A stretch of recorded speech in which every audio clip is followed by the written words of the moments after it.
धौम्य ने कहा कि पक्षीराज गरुड़राजा को वरदान देकर स्वयं अमृत के लिए नाग लोक चले। वहां से अमृत लाकर उन्होंने उन मरे मनुष्यों की हड्डियों पर बरसाया। ऐसा करने से सब लोग जीवित हो गए जिनको की पर गरुड़ ने खा लिया था। राजा के त्याग और गरुड़ की कृपा से वहां वालों को बहुत कष्ट दूर हो गया। उस समय राजा के शरीर की शोभा दुनी हो गई थी। राजा की दयालुता देखकर गरुड़ ने फिर कहा, मैं संसार के कल्याणार्थ एक और वरदान दूंगा। आज आश्विन कृष्ण सप्तमी से रहित शुभ अष्टमी तिथि है। आज ही तुमने यहाँ की प्रजा को जीवन दान दिया है।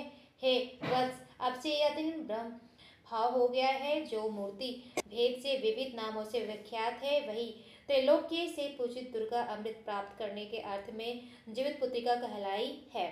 सो इस तिथि को जो स्त्रियां उस जीवित पुत्रिका की और कुश की आकृति बनाकर तुम्हारी पूजा करेंगी तो दिनों दिन उनका सौभाग्य बढ़ेगा और वंश की भी बढ़ती होती जाएगी रहेगी। हे महाभाग, इस विषय में विचार करने की भी आवश्यकता नहीं है। हे राजन, सप्तमी से रहित और उदया तिथि की अष्टमी को व्रत करें, यानी सप्तमी विद अष्टमी जिस दिन हो उस दिन व्रत न कर शुद्ध अष्टमी को व्रत करे और नवमी में पारण करे।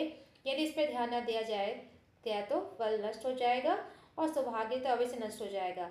जीवित वाहन को इस तरह का वरदान देकर गरुड़ वैकुंठ धाम चले गए और राजा भी अपनी पत्नी के साथ अपने नगर को वापस चले आए। धौम्य द्रौपदी से कहते हैं, हे देवी, मैंने यह अतिशय दुर्लभ व्रत तुमको बताया है। इस व्रत को करने से बच्चे दीर्घायु होते हैं। हे देवी, तुम भी पूर्वोक्त विधि से यह व्रत और दुर्गा जी का पूजन करो तो तुम्हारे अभिलाषित फल प्राप्त होगा।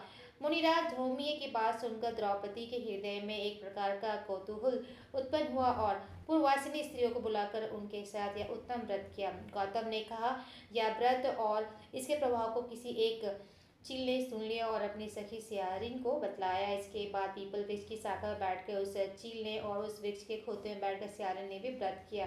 फिर वही चील किसी उत्तम ब्राह्मण के मुख से यह कथा सुनाई और पीपल के खोते में बैठी हुई अपनी सखी को सुनाया। सियारिन ने आधी कथा सुनी थी कि उसे भूख लग गई और वह उसी समय स्व से भरे हुए शमशान में पहुंची। वहां उसने इच्छा भर मांस का भोजन किया और चील बिना कुछ खाए पिए रह गई और सवेरे हो गया। सवेरे वह गौशाले में गई और वहां गौ का दूध पिया। इस तरह नवमी को उसने पारण किया। कुछ दिनों बाद वे दोनों मर गए और अयोध्या में किसी धनी व्यापारी के घर में जन्म लिया।